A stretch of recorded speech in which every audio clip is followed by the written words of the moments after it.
और देखिए, एनकाउंटर में मारे गए गैंगस्टर विकास दुबे के साथ रिश्ते सामने आने के बाद उत्तर प्रदेश सरकार ने डीआईजी अनंत देव को सस्पेंड कर दिया है।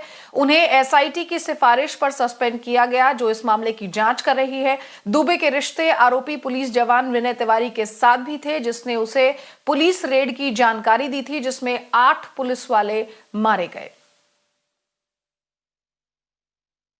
तो अब डीआईजी अनंत देव को यहां पर सस्पेंड कर दिया गया है उत्तर प्रदेश सरकार ने। आलोक, क्या कुछ और जानकारी आपके पास है? डीआईजी अनंत देव को यहां पर सस्पेंड कर दिया गया है क्योंकि रिश्ते थे विकास दुबे के साथ ही साथ विनय तिवारी के साथ भी रिश्तों की बात सामने आ रही है।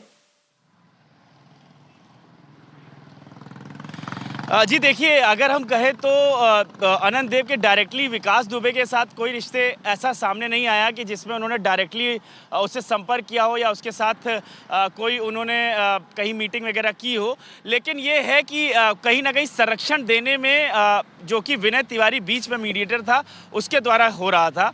आपको याद होगा कि एक ऑडियो मैसेज आया था और एक ऑडियो रिकॉर्डिंग सोशल मीडिया पे आई थी उस टाइम पे, और हमने भी दिखाया था अपने दर्शकों को।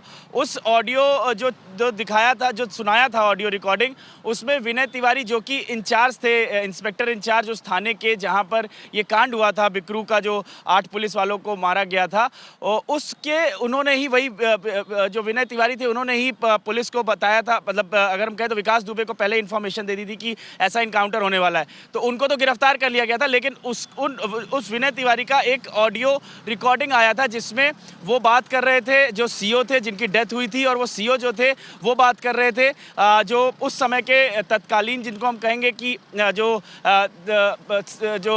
सुपरिटेंडेंट ऑफ पुलिस थे, उनसे, और वो कंप्लेन कर रहे थे कि विनय तिवारी को किस तरीके से संरक्षण मिल रहा है अनंत देव के थ्रू। अनंत देव उसके पहले जो थे वहाँ पर कानपुर के एसएसपी लगे हुए थे, सीनियर सुपरिटेंडेंट ऑफ पुलिस, और उसके बाद प्रमोट होकर के वो डीआईजी लखनऊ चले गए थे, जो कि एसटीएफ होता है, स्पेशल टास्क फोर्स, उस यूनिट में चले गए थे। तो जिस टाइम पे ये घटना हुई तब वो एसटीएफ में थे, लेकिन जैसे ही ये घटना हुई और उसके बाद जैसे ही इनका नाम सामने आना शुरू हुआ, उसके बाद इनको ट्रांसफ़र कर दिया गया पीएससी में, जो कि कांस्टेबलरी होती है उत्तर प्रदेश की, उस यूनिट में। और उसके बाद से ये अभी तक अगर हम कहें तो ट्रांसफ़र ही चल रहे थे।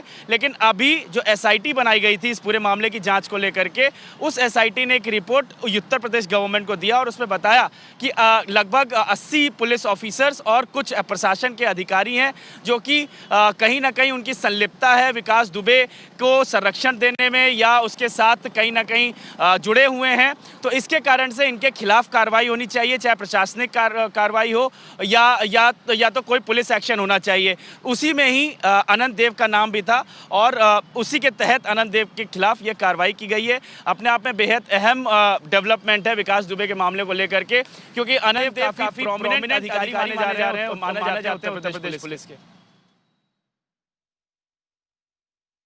ठीक है, शुक्रिया आलोक, इस अपडेट को हम तक पहुंचाने के लिए।